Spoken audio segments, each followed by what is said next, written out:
예, 박종현 판수님 함께하고 계십니다. 오세훈 서울시장이 역점사업인 한강버스 정식 운항한 지 오늘로 정확히 일주일이 됐습니다. 한강 풍경을 즐길 수 있다라는 호평도 있고, 그러나 과연 대중교통으로서 출퇴근용으로 적절하냐 또 이런 반론도 있긴 한데요. 서울시 입장 바로 듣겠습니다. 김병민 서울시 정무부시장입니다. 어서 오십시오. 네, 안녕하세요. 반갑습니다. 예, 그리고 박성태 실장님과 강천호 논설위원님 어서 오세요. 네, 안녕하세요. 한강버스 일주일 됐습니다. 이슈가 뜨겁습니다. 행복하십니까?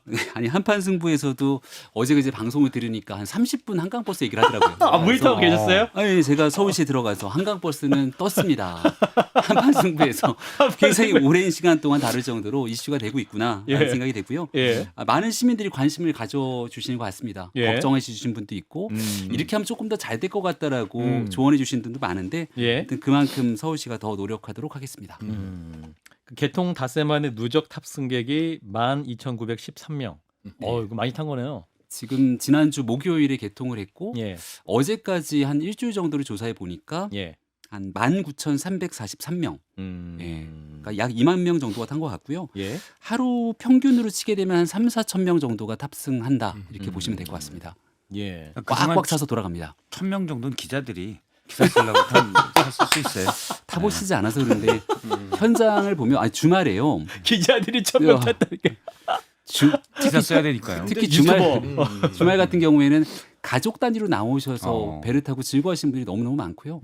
개인적으로 타고 나서 이분이 한강버스를 호평할 분이 아닌데 싶은 사람들도 사진을 찍어서 이거 참 잘했다 이렇게 보내주시는 분 많습니다. 꼭 한번 타보시길 권해드립니다. 그렇군요. 예. 그러니까 이게 한강버스 나온 게 오세훈 시장이 그러니까 영국 런던에 출장 갔을 때 템즈강에 리버버스를 좀 착안했다라는 네. 게 맞아요? 2023년에 영국 런던 출장을 기자분들이랑 다 같이 갔는데 예. 거기 있는 분들이 다 이런 게 한강에 있으면 좋겠다 모두 공감했다고 얘기를 합니다. 현장에 없어서 제가 그 분위기를 잘 모르겠습니다만 근데 비단 2023년뿐 아니라 대한민국 수도 서울 한강에 배 한 척 없는 게 말이 되냐. 배가 좀 있으면 좋겠다는 인식 공감들은 다들 있어 왔던 것 같고요. 사실은 조금 더 일찍 보면 한강 르네상스 사업을 오세훈 서울시장은 초창기 때 해왔고 예. 그다음 다시 21년 보궐선거에 들어오고 나서는 그레이트 한강 프로젝트를 합니다. 그래서 한강을 시민들께 더 즐겁게 쓸 수 있는 공간으로 만들자. 그래서 최근에 한강을 보면 연간 한강을 찾고 있는 전체 시민들이 8,000명이 넘습니다. 그러니까 하루에 한강 주변에 머무시는 분들이 20만 명이 돼요. 이제 그런 분들이 한강을 온전히 즐길 수 있도록 이 배가 필요하다. 이게 이제 한강 그레이트 한강 프로젝트의 거의 완성이다. 이렇게 생각하고 추진한 사업이죠. 사실 퇴근할 때 보면 우리나라 한강이지만 멋있다는 생각 굉장히 많이 들긴 합니다. 그 시간대에 예. 한강버스를 타면 정말 멋있습니다. 그렇습니까? 앞으로 한판승부 퇴근은 한강버스로 해라. 근데 사실 한강승부를 들으면서. 근데 한강에 배 좀 네. 띄워야 된다고 하셨지만은 사실 한강 유람선이라는 게 있지 않습니까? 그거하고 예. 어떤 차이가 있고 한강 유람선은 그동안 배로서의 기능을 못 한 건가요? 어떻게 봐요? 유람선은 날카로웠어요. 관광객들을 대상으로 하는 사업이고 비싸죠. 민간이 하고 있는데 예. 돈을 이제 2만 원을 줘야 되고 비용을 그리고 한 30분 정도밖에 못 합니다. 그리고 우리가 이제 한강을 보면 반포대교가 있는 잠수교가 있잖아요. 예. 그래서 거기 이상을 갈 수가 없어요. 배가 높으면. 예. 근데 이 한강버스는 잠수교를 지나서 롯데타워 있는 이 잠실까지 배가 쭉 돌아올 수 있고 우리가 대중교통으로서의 대체 수단이다 이렇게 얘기를 하게 되는 건 정시성을 갖고 있습니다. 정확한 시간에 그 선착장에 가게 되면 이 버스를 타고 이동할 수가 있게 되는 거죠. 그리고 비용이 3,000원으로 너무나 저렴합니다. 근데 이제 직관적으로 마곡에서 잠실까지 2시간 7분. 이게 이제 출퇴근용이라고 하면 좀 너무 오래 걸리는 거 아니냐. 네. 이런 말씀하시는 분도 있긴 하고. 이게 이제 지하철로 치게 되면은 종점에서 종점까지 2시간 이렇게 얘기하면은 지하철도 길게 느껴지잖아요. 이게 단순히 속도로만 계산할 수는 없는 측면이 있다는 걸 좀 짚고 싶고요. 예. 그리고 7개 선착장이 있는데 지금은 일반 노선에서 한 개 한 개 선착장을 쓰는 시간을 얘기하는 건데 이제 곧 추석이 지나고 나면 급행 노선이 신설이 됩니다. 그러면- 고호선 같이 고호선도 다 쓰지 않고 해, 그죠? 급행 노선이 신설되면 가장 많이 이용하게 되는 여의도를 중점으로 놓고 여의도에서 잠실까지 또 여의도에서 마곡까지. 네. 그러면 마곡에서 여의도까지 음. 한 30분 그렇습니다. 정도면 쭉 옵니다. 그리고 여의도에서 잠실까지는 50분이 채 안 걸릴 거고요. 자, 일단 못마땅한 표정의 박성태 시장님 질문해 아니 주세요. 좀 뭐 그렇게 못 맞다. 대기실에서도 김명희 부장이 얘기했지만 저는 한강에 배가 다니는 건 괜찮다고 생각을 합니다. 예. 안전 문제만 잘 대비를 하면 괜찮다고 생각을 하고 다만 이게 처음에 구상은 버스 즉 출퇴근 교통 수단으로서의 정체성이었는데 그 역할은 과연 할 수 있느냐. 그 의문점이 들어요. 뭐 가격이 저렴하다는 건 예산으로 밀어주니까 저렴할 수 있겠죠. 그건 누구나 할 수 있는 바고 적절성의 문제가 있는 것이고. 근데 지금으로서는 급행이 나온다고 해도 사실은 또 한강 같은 경우는 우리 뭐죠? 옛날에 고수부지라고 했는데 지금 시민공원들이 있어서 선착장까지의 거리가 꽤 되거든요. 예를 들어 뭐 따릉이랑 연결한다든지 아니면 셔틀과 연계한다든지 그런 것도 필요하게 된 일이고. 근데 지금으로서는 사실은 시 예산으로 운영하는 유람선 그것도 좀 뭐 나쁘지 않다고 생각해요. 충분히 관광 상품도 될 수 있고. 근데 교통수단으로서의 역할을 하려면 좀 더 고민이 필요하다는 생각이 들어요. 네, 이게 이제 그런 우려를 주실 수 있다고 생각하는데 한번 선착장을 가보고 한강버스를 타보면 조금 생각이 달라질 수 있다고 얘기를 드리고 싶은데요. 첫 번째로 선착장까지의 거리가 멀다. 이게 흔히 갖고 있는 편견이라고 생각하는데 아 그래요? 7개 선착장의 거리가 생각보다 꽤 가까워요. 우리가 집에 부동산을 계산할 때 여기 역세권이에요. 이렇게 얘기하면 보통 얼마 정도를 생각하죠? 한 10분 이내야죠. 10분 이내 거리를 생각하지 않습니까? 네. 거리로 치게 되면 역세권에 준해서 부동산의 용적률 향상 등 혜택을 받으려면 동상 500m 정도를 계산하는데 예. 우리가 핵심 아까 말한 여의도 여의나루역에서 선착장까지 230m 그리고 핵심으로 우리가 옥수역에 내려가고 선착장까지 320m 제가 살고 있는 뚝섬 자양역 인근 자양역에 내려서 뚝섬 선착장까지 190m 그냥 걸어서 뚝섬만 너무 가깝게 한 거 아닙니까? 지금 지역구시잖아요. 지역구 챙긴 지역구 겁니까? 아니에요? 이게 제가 만든 게 아니라 오세훈 서울시장이 그 근처 살았습니다. 시장님께서 특별히 챙긴 겁니까? 뚝섬만 챙겼군요. 근데 이거는 뭐 그 어쨌거나 지하철역을 저희가 거기다 만든 건 아니잖아요. 아무튼 거리가 그 정도로 꽤나 가깝다는 거 하나 짚고요. 예산을 많이 투입해서 요금이 싸다. 이것도 하나의 편견으로 볼 수가 있는데 우리가 서울시 예산을 투입해서 적자를 메꾸지 않습니다.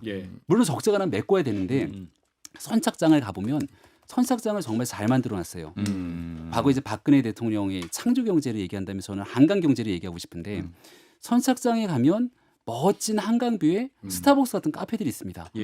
그럼 거기서 나오는 사람들이 한강버스를 이용하지 않더라도 선착장을 이용하는 사람들이 꽉꽉 차 있어요. 거기서 나오는 연간의 운영 수입으로 이 부족한 부분을 메꿔주기 때문에 시민들에게 저렴한 가격으로 한강버스를 운행할 수 있게 만들어준 거죠. 강찬 의원님 질문 주세요. 이게 좀 전에 접근성 말씀을 하셨는데 아직도 많은 시민들은 한강까지 가는 길 자체가 대부분 어떤 뚝 밑으로 간다든지 네. 뭐 이런 것들이 있어갖고 조금 뭐 으슥하다든지 조금 어둡다든지 좀 약간 접근이 꺼려지는 분들도 있다는 얘기도 좀 있어요. 그런 것들은 다 개선이 확실히 되고 지금 하는 겁니까? 그게 예전에 이제 봉준호 감독의 영화 괴물이 나올 때 한강 얘기를 아마 하시는 것 같아요. 그런가요? 캐대헌의 한강은 좀 많이 달라졌죠. 네. 오세훈 서울시장이 그레이트 한강 프로젝트 이후로 네. 한강의 접근성이 꽤나 좋아졌고 지금 있는 선착장 같은 경우는 지하철과의 거리가 꽤 가깝다. 네. 그리고 두 번째로 따릉이를 이용하는 시민분들이 꽤 많으시잖아요. 예.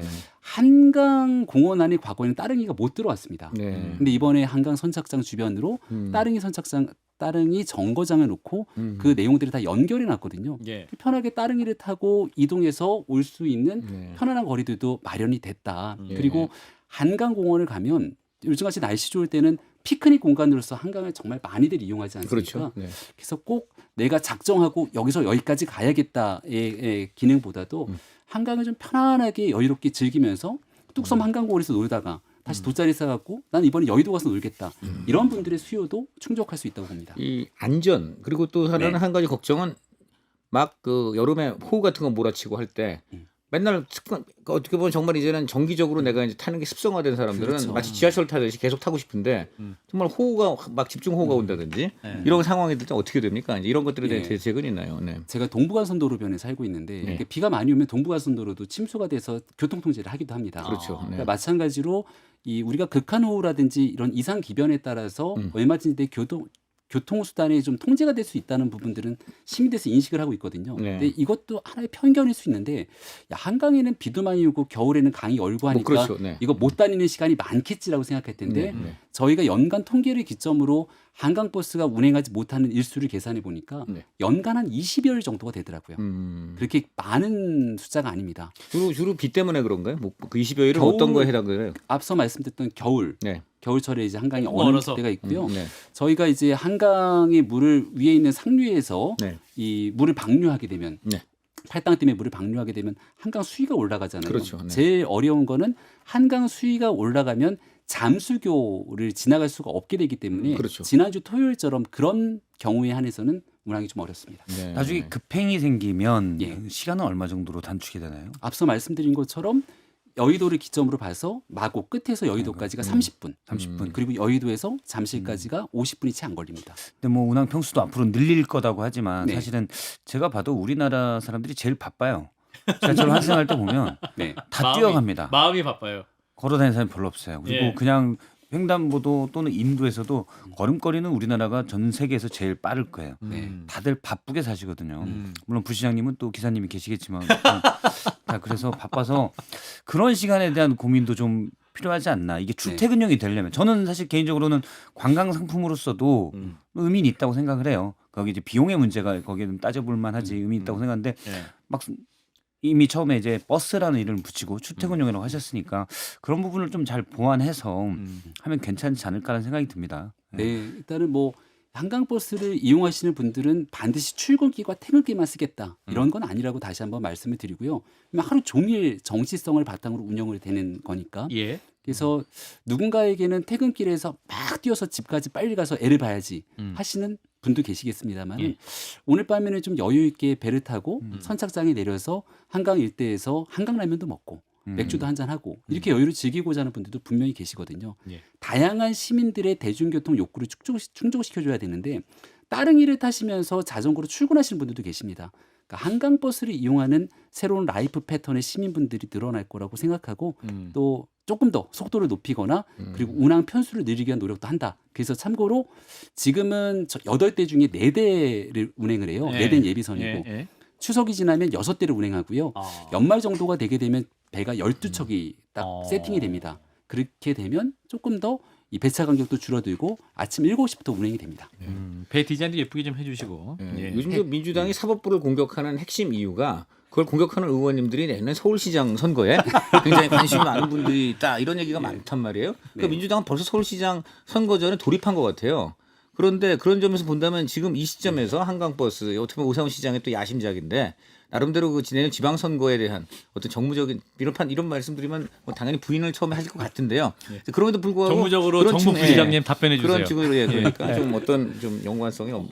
덕분에 한강버스를 가장 많이 홍보해 주신 분들이 어찌 보면 민주당 의원님이시기도 합니다. 아, 그래요? 네. 계속해서 이제 비판들 해주시니까 아, 네. 이게 뭐지 하고 보시고 저희도 반박을 해야 되거든요. 아. 근데 과거에 문재인 대통령 시절에 문모닝이라는 용어가 있었어요. 박지원 전 국정원장의 예, 문모닝 한때 한때. 아침에 시작하면서 부터 문재인 대통령에 대한 비판으로 시작했던 분들이 계시지 않습니까? 그렇죠. 네.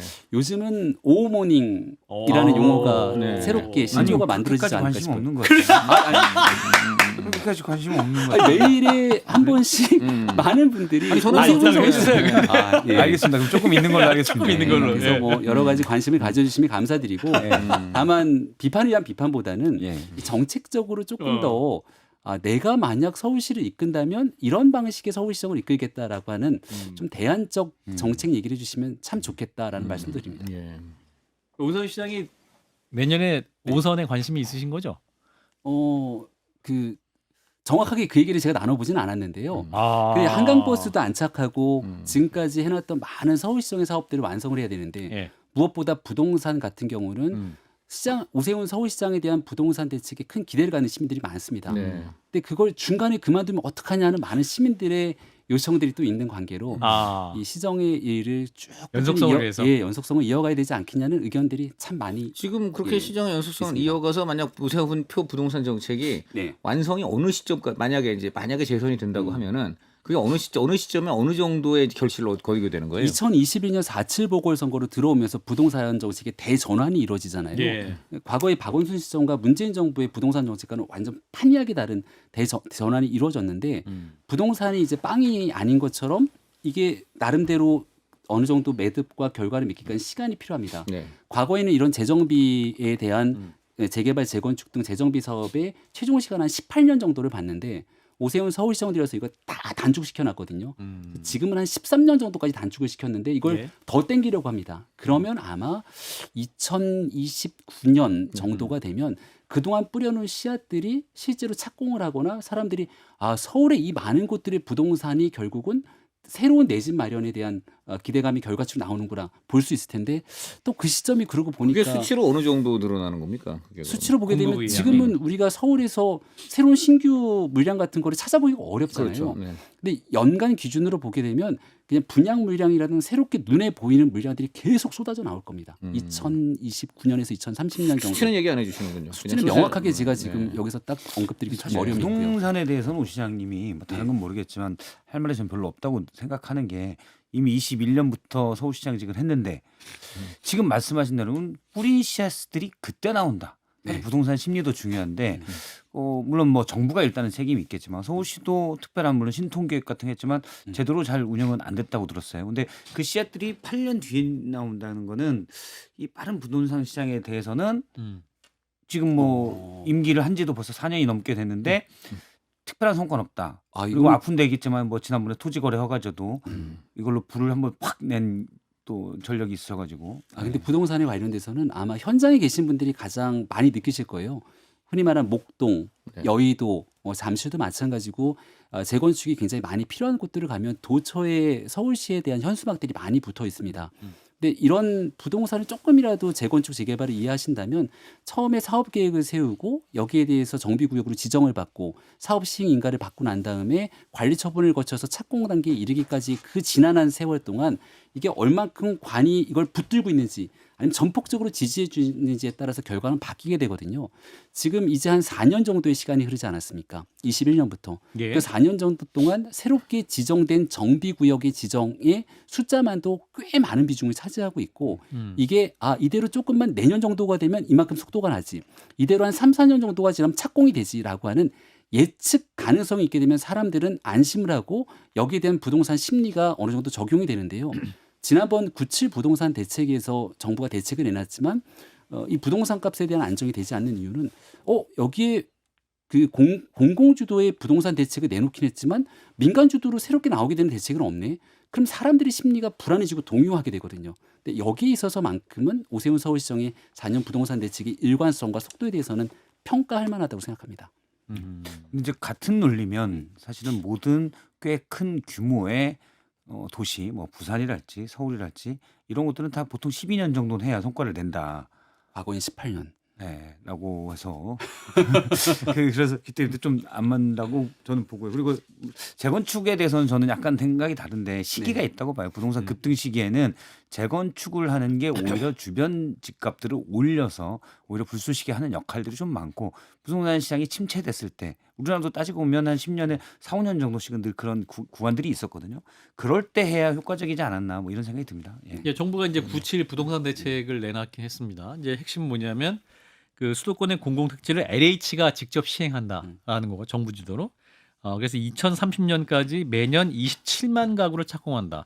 매년 27만 가구면 한 130만 가구 정도 되는 건데 비판하셨잖아요, 오세훈 시장이. 네. 어떤 부분이 문제라고 보시는 거예요? 그- 민간이 할 수 들어가지 않는다? 서울을 이렇게 둘러보면 예. 그 정부가 정부 주도의 택지 개발하거나 공공주택을 공급하려면 땅이 있어야 되잖아요.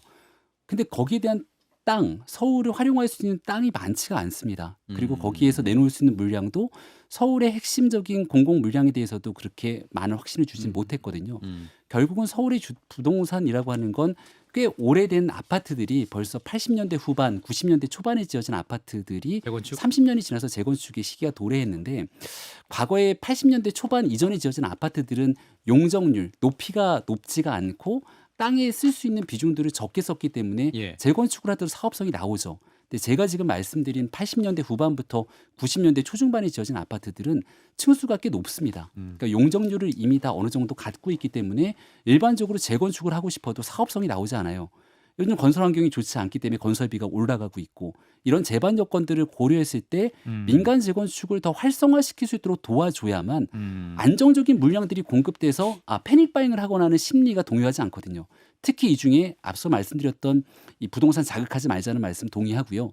그러려면 어떻게 해야 되냐면 부동산의 강남이나 고가 지역의 아파트는 사업성이 좋지 않아도 여기는 조금 지나면 더 좋아질 거라고 해서 계속 어떤 식으로든 진행이 됩니다. 근데 정작 노도강이라고 불리우는 지역과 경제성이 조금 어려운 지역 같은 경우에는 정말 재건축이 진행되기 어려워요. 얼마 전 서울시장이 찾았던 미아 재개발 지역도 마찬가지고 예. 이런 곳들에는 사업성 보존 개수라든지 현황 용적률을 인정한다든지 각종 인센티브를 부여하면서 재건축을 할 수 있다는 기대 심리를 끌어줘야 되는데 그런 규제들을 화끈하게 풀고 있다. 그저 그렇다고 집값이 막 엄청나게 자극되고 있지도 않거든요. 그래서 이런 공급들이 아마 가시적인 성과대로 곧 나올 거고 이게 공공주도의 정책인 정부 대책과는 확실한 차별성이 있다고 생각합니다. 그리고 이쪽은 미아 신도시급이라고 지금 얘기가 나오고 있는데 뉴타운. 그렇죠. 네. 뉴타운. 여기 보면 진짜 이재명 정부 기조하고는 정면 충돌하는 듯한 여러 가지 지금 민간 주도하기 내용이 나오는데. 때문에. 그렇죠. 자 그러면 이게 결국은 과거에 익히 보아온 거지만은 네. 뭐 법규상으로는 서울시가 어느 정도 자율성을 발휘할 수 있을 것 같아 보여도 네. 실제로는 정부하고 충돌한 끝에 서울시가 손을 들어버린 과거에도 그런 좀 역사가 있었던 것 같고 뭐 물론 오세훈 시장 때라는 얘기는 아닙니다만은 과연 이제 이럴 가능성도 있지 않겠어요? 이런 분은 좀 걱정 없습니까? 근데 이재명 정부도 고민이 많을 것 같은데 이 민간 중심의 재건축 재개발을 옥죄겠다라고 한 번도 얘기한 적이 없습니다. 그러니까 과거 문재인 정부는 기조가 분명하지 않았습니까? 그렇죠. 사실상의 주택 공급하기 좀 어려운 환경들을 만들어놨는데 그 윤석열 정부 들면서 부동산 기조가 바뀌었고 이걸 다시 과거로 회귀하지는 않았거든요. 서울시가 하고 있는 여러 사업들도 도시및 주거환경 정비법이라든지 기존에 있는 법령의 근거내에서 시가 할 수 있는 역할을 하는 거거든요. 이걸 정부나 아니면 집권당이 무조건적인 규제를 가져가겠다고 하는 얘기를 아직 들어본 적이 없습니다. 그래서 지금 서울시가 하고 있는 속도감 있는 정책들에 정부도 얼마든지 같이 협의하면서 나갈 수 있는 거니까 조금 더 기대감을 줄 수 있는 그런 정책들이 나오기를 바라고 있는 거죠. 저는 이제 부동산 서울에 관한 부동산을 하면 제가 이제 네. 지인들에게 항상 하는 얘기가 있는데 예를 들어서 현대차가 한전, 삼성동 가장 금싸라기 땅이죠. 거기에 대규모 본사 사옥을 짓고 있고 그리고 삼성이 사실 강남역에 들어가고 본사가 저는 그런 것도 좀 잘못됐다고 생각을 해요. 이미 집값도 비싸고 교통도 안 좋은데 대기업들이 들어가서 오히려 교통도 더 유발하고 근처 집값도 다 올리거든요. 마찬가지로 서울시도 예를 들어서 잠실을 복합 그 마이스 센터로 개발한다. 이미 인구도 많고 차도 밀리는 데다가 개발 사업을 거기다 큰 돈을 들여서 투자하면은 사실은 잠실 이쪽 집값 오르는 게 그게 제일 영향이 커요. 잠실 개발 사업이 그런 영향이 있고 물론 오세훈 시장만 잘못했다는 게 아니라 박원순 시장도 예전에 용산과 이런 거 개발 계획을 내면서 이미 밀집돼 있고 비싼 곳에 하면서 오히려 그 근처에 집 가진 사람들만 더 좋게 만드는 그런 정책 기조는 좀 바뀌어야 된다. 물론 서울시 입장에서는 뭐 그렇다면 서울 말고 딴 외곽으로 좀 가야 되는데 행신동 괜찮아요. 그런데 그냥 그저 우리 박시장 사는데 아니에요? 뭐. 제가 살고 있고요. 본인 집값 올리려고 아닙니다. 저희 집은 절대 안 오를 수 없는 집입니다. 아니 네. 박정희 앵커님이 눈을 빨리 쳐다봐서 얘기한 괜찮아요. 거고 약간 전국적으로 저는 더 내려가야 되지 않나 이런 생각들을 해요. 그건 뭐 정부랑도 발을 맞춰야 제가 되지만 마지막 질문 같은데 네. 간단히 하면 드리겠습니다. 오철석이라는 말 아세요? 오철석. 오철석? 오세훈, 안철수, 이준석 해서 네. 지금 개혁신당 주변에서 좀 나오는 얘기 같은데 내년 지방선거 앞두고 한마디로 연대로? 오세훈, 안철수, 이준석 다 연대해서 뭔가 좀 이 수도권에 네. 이렇게 해갖고 뭐 연합공천을 한다든지 아하. 뭐 이런 그 어떤 지금 그 얘기들이 좀 나오고 들리더라고. 오철석. 오철석. 네, 오철석. 네. 네. 제가 뭐 당을 이끄는 분들의 심오한 생각을 다 알 수는 없는 노릇이지만 네, 네. 그 비슷한 성향들을 갖고 있죠. 어. 그리고 이준석 특히 대표와는 네. 2021년 4.7 재보궐선거 때 오세훈 서울시장을 만들었던 주역들이거든요. 그렇죠. 그래서 네. 기본적인 그 세상을 바라보는 가치관 그리고 정당에 관한 이해 이런 것들이 꽤 비슷해서 지금도 가까운 관계를 유지하고 철석 있고 같이 붙어 있습니까 그러면? 지금도 꽤 가까운 관계를 유지하고 있고 어. 이 뭔가 국민의힘과 이준석 대표가 갖고 있는 거리감이 네. 뭐 강폭을 갖고 있다면 오세훈 서울시장과 이준석 대표 간의 관계는 뭐 정말 얕은 개울강보다도 훨씬 더 가까운 관계를 유지하고 있다고 생각을 합니다. 안철수 의원에 대해서는 이준석 대표랑 최근에 부쩍 가까워진 것 그러니까요. 같은데요. 네. 근데 같은 국민의힘 당 안에 있기 때문에 뭐 특별하게 뭘 더 추가적으로 결국은 언급할 게 오세훈 있을까 시장을 결국은 어떻게 보면 좀 다리로 해가지고 국민의힘하고 이준석 대표 전 네. 대표 의원이 어떻게 좀 같이 선거 연대를 할 가능성이 있다고 보세요. 그래서 그 이준석 의원도 시종일관 오세훈 시장에 대한 긍정 평가를 하고 있고요. 예. 오세훈 서울시장도 이준석 의원에 대한 좋은 평가를 하고 있는 만큼 아마 보수 정당이 조금 더 잘 됐으면 좋겠다 기대하시는 분들은 이게 스펙트럼이 굉장히 넓었던 때가 있거든요. 그 넓었던 스펙트럼을 다 뚱뚱하게 가져오면서 조금 외연 확장에 나가기를 기대하는 분들의 목소리가 이런 오철석이라는 단어를 만든 게 아닌가 싶습니다. 부인하지 않으신 걸 알겠습니다. 그 염두에 두고 있다. 내년에서 이준석, 안철수 등과 다 선거. 제가 뭐 연대가. 선거를 얘기할 수 있는 위치는 아니어서 네. 여기까지만 그러면 하겠습니다. 길게 얘기를 길게 하셨네요. 다 얘기해놓고 나서. 예, 자, 김병민 서울시 정무부시장이었습니다. 고맙습니다. 고맙습니다.